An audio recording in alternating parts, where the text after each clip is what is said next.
As notícias da nossa cidade e região que são destaque. Agora, na Rádio Estreito FM. Estreito em Debate. Jornalismo sério e imparcial. Estreito em Debate. Apresentação, Justino Filho. Doutor Marlon, então vamos começar aí, doutor. O senhor que é mais inteirado de tudo, dentro desse contexto todo, o que está se prevendo para 2024 em termos das eleições, o que já está determinado, o que pode e o que não pode fazer nas eleições de 2024, doutor Marlon? Bom, Justino, é muito importante esse trabalho que você presta para o ouvinte, para a população em geral, mas também para pré-candidatos, aí, pessoas que gostaram, que já cogitam ou já estão em passos aí iniciais para uma candidatura no ano que vem. E eu daria como primeira mensagem para essas pessoas a seguinte: chega de acreditar que de forma amadora e somente na boa vontade poderão desenvolver bem uma campanha. Eu tenho, infelizmente, recebido no meu escritório como clientes diversas pessoas que não procuraram a assessoria jurídica adequada, a advocacia eleitoral especializada, e depois se viram às voltas com problemas gravíssimos em prestações de contas. O seu caso lá, você estava sendo vítima de uma injustiça e facilmente nós conseguimos demonstrar isso. Você foi liberado. Mas muitas pessoas entram em uma situação de colapso. Eu tenho um cliente de São Paulo que ele estava condenado a devolver uma pequena fortuna para o fundo de financiamento de campanha, né? Que vocês sabem que tem esse financiamento que vem dos cofres públicos para as campanhas. Ele estava com as contas reprovadas e com esse dever de devolver. Felizmente nós conseguimos reverter a decisão. Mas eu disse para ele, no final ele não teve que pagar nada e teve as contas aprovadas com ressalvas. Eu falei assim, da próxima vez procure a assessoria jurídica antes, a defesa jurídica técnica antes, para você não passar por isso. Quando acaba a eleição, tem que acabar a eleição para o candidato. Muitas vezes as pessoas levam problemas por anos na sua vida. E eu então digo que a minha primeira palavra para essas pessoas que planejam ser candidatos a prefeitos, prefeitas, né, vereadores e vereadoras em 2024, que se cerquem de bons advogados com conhecimento específico de direito eleitoral e também de contadores especializados. Não é possível abrir mão. Cobrem isso do seu partido, que apoie isso, e vocês próprios também busquem esses profissionais, porque o problema é grave. Tem pessoas que ficam aí inelegíveis, às vezes também com dívidas imensas perante a Justiça Eleitoral, o nome na dívida ativa, CADIM e muitas coisas graves que impedem. Só para ter uma ideia, para concluir essa primeira resposta, basta a pessoa não prestar as contas dela, que ela fica sem poder tirar a certidão de quitação eleitoral. E aí, qual é a consequência disso? Eu vou dar aqui uns exemplos. Não pode tomar posse em concurso público. Já pensou a pessoa fazer um concurso público que é dificílimo, ser aprovado e depois não poder tomar posse porque não prestou as contas corretamente? Não pode tomar posse também em cargo de confiança. No estado do Maranhão vigora a lei da ficha limpa estadual. Nenhum cargo no governo pode ser preenchido por pessoas inelegíveis, pessoas que tenham sido condenadas. E também, pessoa pretende viajar, não pode emitir o passaporte. Pretende se matricular na universidade pública, não pode, porque para todos esses atos é necessária a prova da quitação eleitoral. Imagine que coisa grave. Então, não estou falando isso para assustar, mas para aconselhar. Vão para as eleições devidamente acompanhados dos profissionais do direito e da contabilidade, e aí vocês poderão fazer tranquilamente a política de vocês, enquanto deixam os técnicos cuidarem do que precisa ser cuidado para blindar vocês. Deixá-los livres para a política, enquanto eles blindam vocês para que não cometam nenhum tipo de erro. Então tá aí, eu estou conversando, são 18h16 aqui na sua Rádio Estreito FM, nós estamos conversando aí com esse que é o maior jurista do Brasil, no que tange a lei da ficha limpa, é especialista, conhece tudo, tem trabalhado para vários clientes que fazem parte da sua banca de advogados, tem trabalhado com esses clientes aí, a sua banca tem trabalhado com esses clientes para poder liberar muitos que são casos que dizem, não, ali não tem mais jeito, ali não tem volta, ali fulano está segurando, fulano amarrou. Com o doutor Marlon Reis não tem negócio de nada que não seja lei, com ele vê só a lei, ele não está preocupado, por exemplo, se o ministro, o desembargador, alguém, não, aqui não tem jeito, aqui. Com ele tudo tem jeito, dependendo de como vai ser trabalhado aquela situação ali, como é que os advogados vão se debruçar para fazer a defesa daquele que caiu em alguma cilada. Às vezes o cara está lá e acredita, não, meu contador vai prestar conta, doutor Marlon, meu contador vai prestar conta, deixa minha papelada na mão do contador. E aí o que acontece, doutor Marlon? O cara diz, não, o meu contador toma de conta, eu vou acreditar que meu contador vai me deixar em condição de ficha limpa sempre, vai prestar, vai entregar a papelada, vai entregar a mídia que tem que entregar na prestação de conta. O que acontece muito nisso, doutor Marlon? Olha, existe muita desinformação e também um certo desleixo de algumas lideranças partidárias. Se você for candidato a vereador, a primeira pergunta que você deve fazer para o partido que está lhe convidando é como vai ser feita o apoio para você para a prestação de contas. Por quê? Porque não tem como fazer isso pessoalmente. A lei exige a presença de um contador e de um advogado. Você vai ter que ter seu advogado e seu contador. E não é qualquer advogado e qualquer contador, porque quem não é especialista comete erros quase como um leigo. Por exemplo, eu não vou advogar na Justiça Penal Militar. Eu não sei nem como funciona lá a instituição. Não é meu papel. Agora, quando você vai para a área da advocacia eleitoral, aí você sabe do que está falando. Você falou ainda agora sobre a questão de resolver as questões. Eu tenho muito orgulho do atendimento que eu faço aqui com os clientes, porque realmente eu já tirei vários clientes de situações que todo mundo duvidava de que tivesse jeito. Mas nem tudo tem jeito. E eu sou aquele que diz assim, acho que todo profissional de qualquer área, não é só advogado, deve fazer isso. Olha, isso aqui tem uma solução e eu dou essa solução. Ou então, isso aqui não tem solução.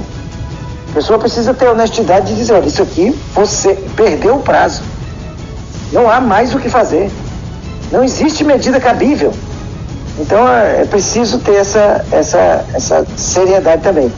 E às vezes nós estamos numa situação que ela não é nem uma nem outra.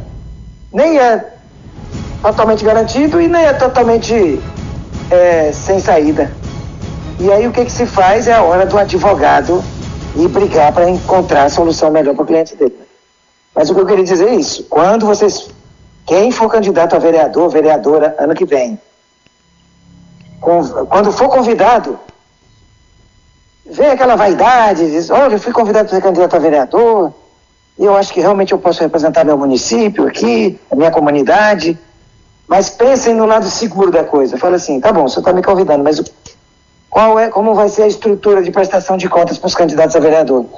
Porque é bem verdade que cada vereador, cada candidato a vereador ou prefeito, ou qualquer cargo, pode ter o seu próprio advogado ou contador. Mas, normalmente, os candidatos a vereador, a maioria não tem condições de arcar com os pesados custos de uma advocacia especializada e de uma contabilidade especializada. Quando é o partido que contrata, sai muito mais em conta, porque, como é feito pelo coletivo, entendeu? Então, sai muito mais em conta. Então, é perguntar para o dirigente partidário, se for convidá-lo ou convidá-la para ser candidato a vereador, que estrutura será dada na parte de advocacia e de contabilidade, porque é muito perigoso entrar sem isso. Então tá aí, eu estou conversando com o doutor Marlon Reis, como eu já falei, é o especialista. Nós estamos tendo aqui uma novidade ímpar de se debater algo sobre a eleição de 2024 que ninguém no Brasil ainda está debatendo. Aqui Estreito FM, a 106,3, através do Estreito em Debate, está falando com um especialista. Nós estamos tendo esse privilégio de estar com um especialista para falar sobre as eleições de 2024. Doutor, nessas outras questões que o senhor quer simbolizar dentro dessa entrevista, quais são as outras coisas importantes que o senhor traz para nós com referência às eleições de 2024, que deve estar em alerta tanto os pré-candidatos a vereador e os pré-candidatos a prefeito na cidade do Maranhão e pelo Brasil afora, porque nós estamos no nosso aplicativo para o mundo. Bom, é por isso que eu parabenizei você no começo da entrevista pelo serviço de utilidade pública que você está prestando ao trazer esse tema que pode parecer para alguns ainda cedo para falar nisso, mas não é, porque hoje já se discutem as candidaturas. Todo mundo sabe disso. Quem que pretende ser candidato em 2024 ou já está decidido ou está pensando muito seriamente nisso nesse momento. A maioria eu posso afirmar que já tem clareza de que será candidato. Então nada melhor do que antecipar as coisas. Eu vou dar outro exemplo, outra razão para se antecipar essa discussão. Tem pessoas que podem ter passado por alguma dificuldade processual, mas que podem ser candidatos, mas podem estar na dúvida se podem ou não. Vai deixar para mexer com isso na véspera da eleição? Ou vai tentar se proteger e resolver o seu problema antes da eleição? Existem situações, por exemplo, uma pessoa que quer ser candidato está na dúvida se ele estará enquadrado na lei da ficha limpa ou não. Ele vai esperar para o ano que vem para verificar só quando pedir o registro, ou ele vai colocar profissionais especializados para fazer a verificação e demonstrar para ele a real situação dele. Então, nada feito em cima da hora dá certo. Assim como a campanha não pode ser feita só em cima da hora, e é uma coisa que eu quero aproveitar e dizer aqui, que muita gente já tem dúvida sobre isso. Ele fala assim, mas fulano de tal não está fazendo propaganda antecipada, porque ele está aparecendo numa entrevista dizendo que quer ser candidato a prefeito? Não. A lei mudou muito, e já não é de agora, mas ainda nem todo mundo sabe, para dizer que é possível fazer a pré-campanha. E o que é pré-campanha? É toda atividade de divulgação daquela pessoa que quer ser candidato, inclusive da sua ideia futura de ser candidato, antes do período próprio da campanha eleitoral, que vai apenas em torno de 45 dias antes da data da eleição, que é um período muito curto. Então, como antigamente eram 3 meses de campanha, você lembra bem, Justino? Lembro. A lei mudou para apenas 45 dias. Aí o pessoal fala, então agora não tem tempo mais de fazer campanha? Não, agora que tem. Porque a lei colocou 45 dias para a campanha, mas permitiu a pré-campanha, porque antes era proibido fazer pré-campanha. E quando é que tem início a pré-campanha? A pré-campanha tem início exatamente agora. Não tem data para começar a pré-campanha. A pré-campanha é o quê? É o direito que todo mundo tem de falar das suas aptidões políticas, de desenvolver ideias, de fazer reuniões para apresentar propostas, de fazer reuniões para ouvir a coletividade. Por exemplo, um candidato a prefeito pode começar já agora a fazer reuniões por todo o município, coletando opiniões da população sobre o município para preparar um plano de governo. Quando pode começar isso? Qualquer momento.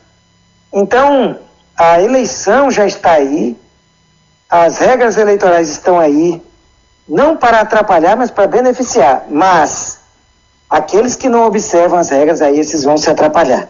Entretanto, quem observa fica praticamente blindado e fica seguro. E é uma satisfação poder estar falando isso nesse seu programa, justamente porque eu quero acreditar que talvez diversas pessoas vão ouvir o que está sendo falado aqui e não vão deixar as coisas para a última hora. Deixa eu fazer uma pergunta para o doutor Marlon Reis sobre essa questão, que é o especialista, é um dos maiores do Brasil, se não for o maior, que todos os ministros do Supremo sempre se aconselham com ele, sempre conversam com ele, sempre ele está ocupando o cargo, quando é nos anos eleitorais de governo, que é para presidente da República, que são eleições federais. O doutor Marlon Reis sempre é convidado para está ali supervisionando certas comissões junto ao TSE. Eu queria lhe perguntar... Atualmente, Justino, só não querendo atrapalhar, mas sobre isso aí, eu sou membro de 2 comissões do Tribunal Superior Eleitoral. Eu sou membro do Observatório da Transparência Eleitoral e sou membro, nomeado pelo ministro Alexandre de Moraes, da Comissão de Igualdade Racial do Tribunal Superior Eleitoral. Então, eu faço parte atualmente dessas 2 comissões do Tribunal Superior Eleitoral. Deixa eu perguntar para o doutor Marlon Reis aqui uma pergunta muito salutar. Na pré-campanha agora, por exemplo, determinado candidato quer fazer, a prefeito quer fazer, por exemplo, aqui em Imperatriz nós temos muitas obras inacabadas, muitas obras que o município não conseguiu, como creches. Nós temos o pior de todos, exemplo em Imperatriz, que é o exemplo da SEASA, doutor, que veio toda a verba do governo federal através da chamada empresa estatal, né, aqui no estado do Maranhão, para poder fazer aqui, né, o SEASA. Veio o recurso sumiu, o prédio foi abandonado, as 2 empresas que entraram lá, entrou uma primeiro, depois a outra saiu também, a outra veio, entrou, fez licitação, começou, parou, paralisou, foi embora de volta para São Luís e pronto, o SEASA está inacabado. Um determinado candidato, ele pode ir lá fazer umas imagens para mostrar, dizer, olha, população, isso aqui é uma coisa que é necessária em Imperatriz, é um SEASA.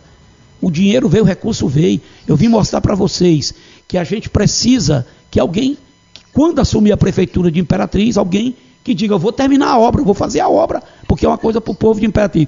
Ele pode fazer isso e jogar nas redes sociais, não ele prometendo que vai fazer, ele dizendo só que, tem que fazer isso, porque é uma obra que é de interesse do povo, da coletividade. Está aqui, é uma necessidade. Como ele pode se comportar levando essa informação nas redes sociais? Isso é plenamente possível, Justino. Não tem nada que proíba isso. E os pré-candidatos podem fazer isso à vontade em qualquer prédio público, nas ruas públicas. Obviamente, eles não podem, por exemplo, adentrar repartições com áreas restritas. Mas, por exemplo, chegar em prédios públicos, áreas abertas, eles podem filmar abertamente, podem filmar e mostrar, e inclusive emitir sua opinião. Como é isso? Olha, eu entendo que essa obra aqui, para ser concluída, precisa de tal e tal e tal providência. Então não tem nada a ver. É a mesma coisa de mostrar uma rua esburacada, é a mesma coisa de mostrar a fachada de um prédio público que esteja ruindo, ou coisas do gênero. Isso aí não há ilegalidade nenhuma. Então tá aí, eu estou conversando com o doutor Marlon Reis aqui, para nós é um privilégio, aqui para o programa Estreito em Debate e da Estreito FM 106,3, ele está trazendo para nós alguns esclarecimentos com referência às eleições de 2024. O que pode ser feito, o que não pode ser feito, o que é proibido por lei. Aí eu gostaria de agora que o senhor, como especialista nessa área, um dos maiores do Brasil, falasse sobre essa questão. Justino, o que não pode é isso. Passe para aqueles que são pré-candidatos a prefeito e a vereadores no estado do Maranhão. Bom, existem na lei muitas cautelas a serem adotadas. No caso daqueles que estão no exercício de cargos públicos, existem as chamadas condutas vedadas a agentes públicos. Por exemplo, em período eleitoral, sobre nomeações e exonerações em cargos públicos. Existe também a proibição de realizar showmícios nos períodos eleitorais. Aliás, o showmício já foi proibido há muito tempo, né?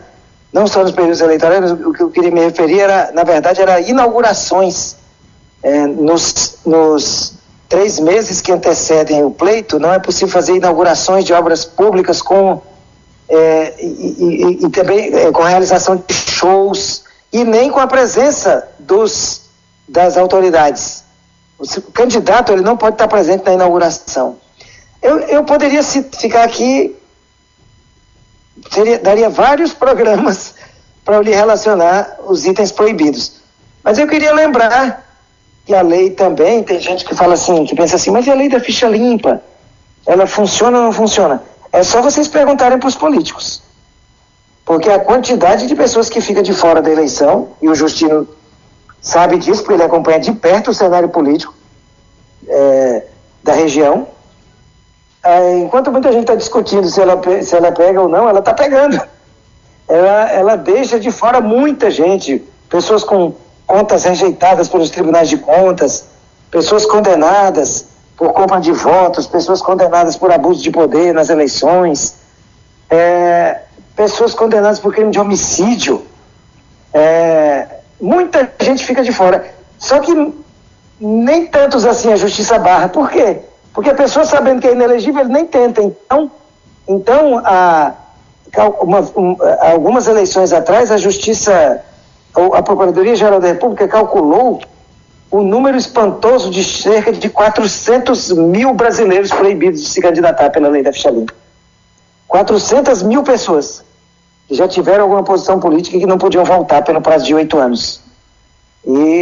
Então, são muitas proibições, é por isso que eu sempre recomendo, para saúde, você vai procurar um médico, e para aplicação da lei, no caso da lei eleitoral, você vai procurar o seu advogado eleitoralista.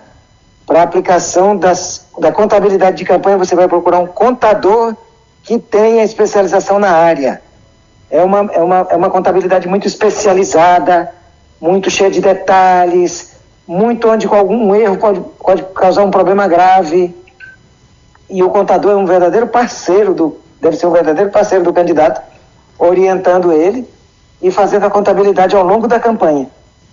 Só para ter uma ideia, a lei manda que todos os gastos de campanha e as arrecadações, elas vão sendo automaticamente alimentadas no sistema, para as pessoas saberem como está sendo conduzida a parte de finanças de campanha, e tem que ser até 72 horas depois do fato, senão pode dar problema.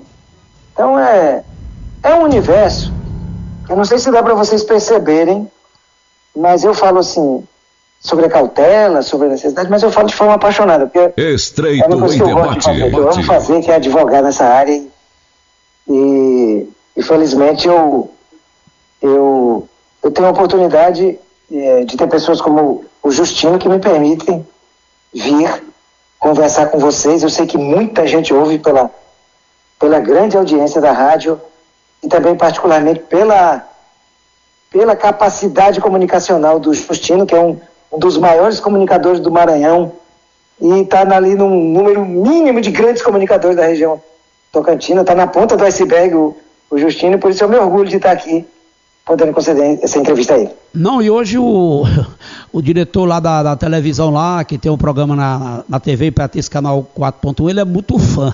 O Jussivan é muito fã do Dr. Marlon Reis. Aí, quando ele me vê, que ele está chegando já o tempo de debater essas coisas, semana passada ele estava tomando um lanche comigo, ele disse: Justino, rapaz, tu conversa com o Marlon de novo, para ele poder vir lá no nosso programa. Ele é apaixonado pelo Dr. Marlon Reis, porque o Dr. Marlon Reis é um advogado, um homem de uma importância muito grande no Brasil, mas o Dr. Marlon Reis é aquele homem que ele defende as causas populares. Por exemplo, se você é uma pessoa negra, sofreu preconceito, você não vai pagar nada para a banca do Marlon Reis para ele defender você. Ele vai defender você de graça. Tem coisa que é uma guerra pessoal dele. Aí você sofreu constrangimento. Você realmente foi humilhado por uma pessoa no banco, numa empresa e tudo. Você sofreu todo tipo de constrangimento. Aí você vai procurar o Marlon Reis, ele vai dizer, você pode até ter medo, rapaz, mas ele não vai querer ser meu advogado. Eu não tenho um centavo no bolso. Com o Dr. Marlon Reis, ele faz esse tipo de assistência social através das empresas de advocacia dele. Ele é fundamental isso, ele vai lá para defender. Eu sou um cara apaixonado pelo estilo do Dr. Marlon. Porque pela importância dele, era para ser igual aqueles outros advogados, não falar com ninguém. Tem advogado, meu irmão, que você para entrar na sala dele, passa por 4 secretárias. E o Marlon Reis, você chega no hotel e diz, doutor, eu estou aqui. E ele diz, venha, senta comigo, vamos tomar café, vamos comer um negócio aqui, vamos conversar e tudo tal. É uma pessoa que, aquilo que eu digo, eu estou aqui, eu estou arrepiado, porque eu estou acostumado a entrevistar pessoas muito importantes, mas os caras são tudo daquele estilo de sapato alto. E o Marlon Reis não. Ele é o cara que entra em tudo quanto é lugar em Brasília. Ele é convidado para o Brasil para dar palestras em faculdades, universidades, em clubes, em associações e tudo. E ele é aquele cara disponível o tempo todo. Então eu me sinto honrado quando ele diz, estamos marcado, a entrevista começa a tal hora, porque eu tenho que pegar no meu horário fora de qualquer tipo de afazeres com os outros colegas advogados que são parceiros meus, Justino, sócios, eu tenho que dar assessoria para eles, das dúvidas e tudo, e eu pego ele assim sempre num horário desse. E queria já dizer que da próxima vez que você vir em Imperatriz, você não esquecer que eu tenho 2 entrevistas com 2 colegas nossos, com o Arimaté, já está conversado, e o outro é o Jussivan, do canal 4.1. Mas eu queria deixar, doutor, o senhor muito à vontade para o senhor. Eu sou um leigo, praticamente, na questão eleitoral. Eu sou um burro, eu não conheço quase nada. O pouquinho que eu peguei foi porque eu fiquei perto do senhor algum dia para poder acompanhar, para ver como é que é o desenrolar das coisas. Eu queria que o senhor ficasse muito à vontade para você debater sobre essas questões que é da eleição de 2024, inclusive sobre a questão que é aquilo que a gente fica muito preocupado. Doutor, pode fazer? Doutor, pode não fazer? Que os caras aqui ficam tudo perdido. E isso aqui vai rodar para tudo quanto é lugar nas redes sociais, porque eu vou jogar para tudo quanto é lugar aí. A sua entrevista aqui comigo não fica escondida. Então, eu queria que o senhor ficasse muito à vontade para continuar falando sobre isso, que para nós aqui é uma aula. Nós estamos interagindo aqui com o senhor para aprender. Fique à vontade. Muito obrigado, Justino. Nós estamos vendo aí, eu queria aproveitar para estimular a participação política das mulheres.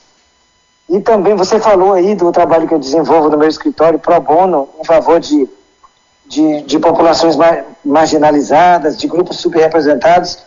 Eu trabalho bastante mesmo, inclusive, talvez um caso, vocês saibam, vocês devem ter ouvido falar de um cidadão negro em Açailândia que foi visto tentando ligar o próprio carro dele, e aí trataram de chamá-lo de ladrão e dizer que aquele carro não poderia ser dele.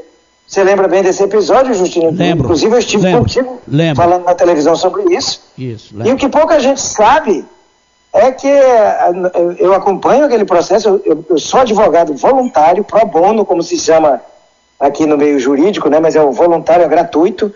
Sou advogado da vítima, que é o rapaz, e nós conseguimos que o acusado vá a júri popular.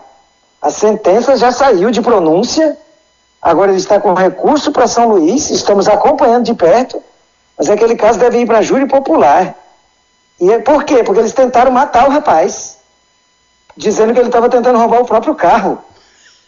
Então veja que absurdo, Então eu queria aproveitar, porque a política é bom porque ela levanta os pequenos.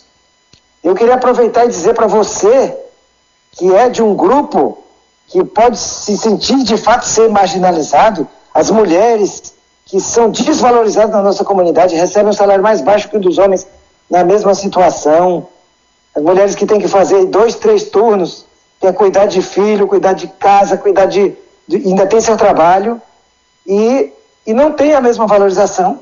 Então as mulheres participarem cada vez mais da política, e também o povo negro, que sempre foi vítima de preconceito, sempre foi tratado assim, fica aí de lado que isso aqui é para quem tem condição. Não é verdade, Justino? É verdade. A nossa sociedade é muito preconceituosa.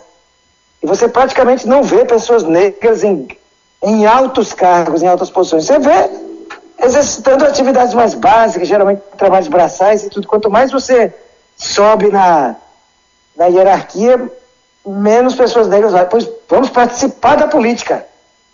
Não tem esse negócio não, né? As mulheres são a maioria. Os negros são 56% da população. As mulheres são 52% da população. Isso não são minorias. E são tratadas como minorias. É incrível.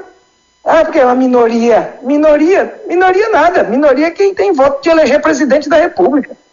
Essa minoria é quem elege presidente da República.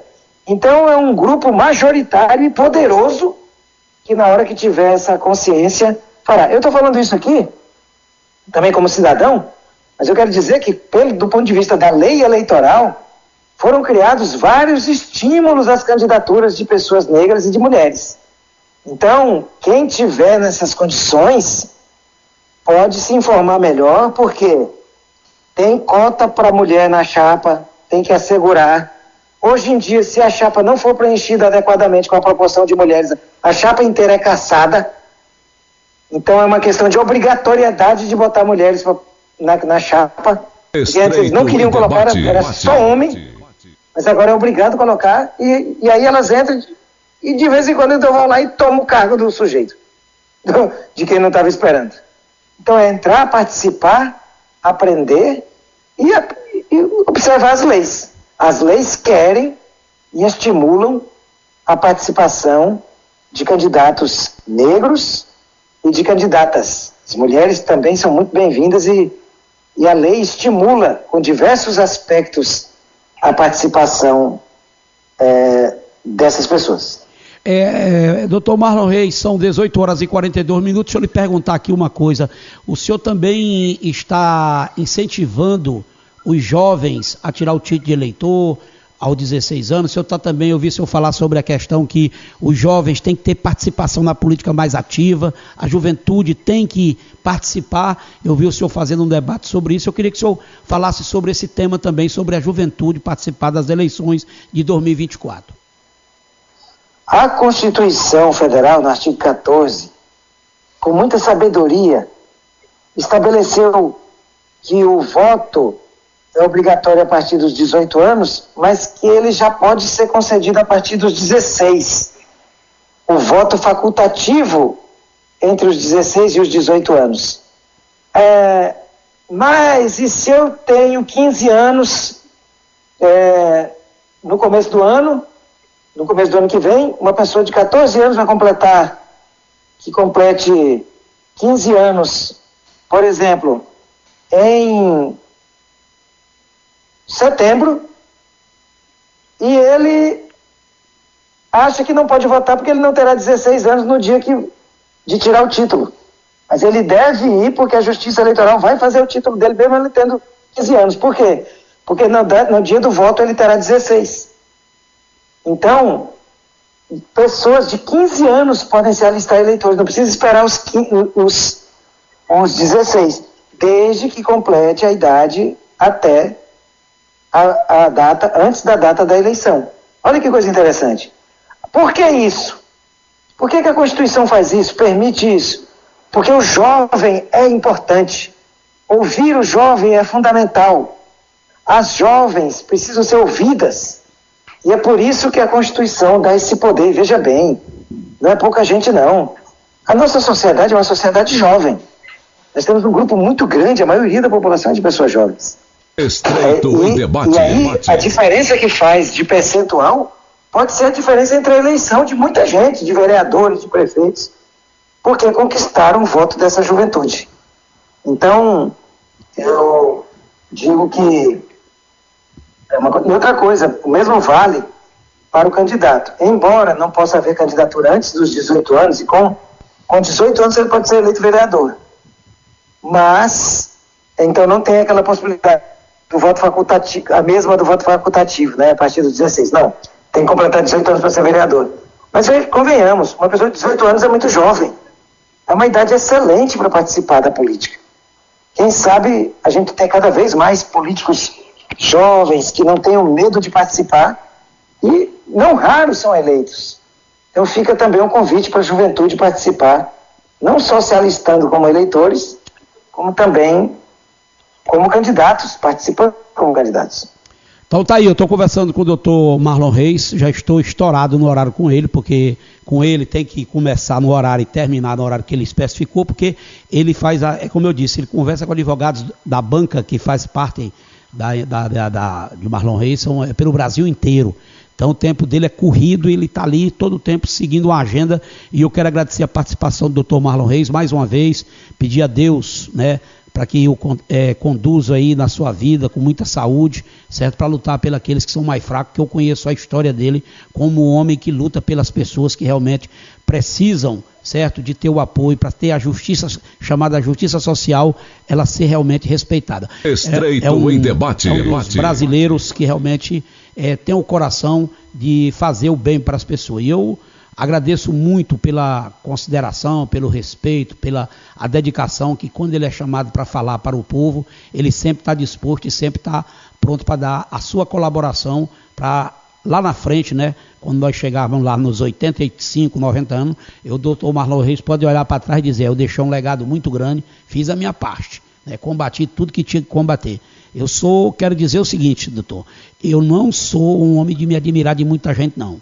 Mas desses brasileiros que tem por aqui, se tem uma pessoa que tem uma admiração pelo senhor, pela sua maneira, pela sua franqueza, e o senhor sempre dizer a verdade, está ao lado da verdade, eu quero agradecer por o senhor ter participado conosco mais uma vez dessa jornada aqui, trazendo as informações para todos os nossos ouvintes, e que nós vamos fazer essa distribuição, pode ter certeza, para que todo mundo chegue a ouvir a sua fala, a sua voz em defesa realmente daqueles que vão disputar a eleição em 2024. Eu queria deixar para suas considerações finais aí, e um grande abraço aqui da Estreito FM, do programa Estreito em Debate.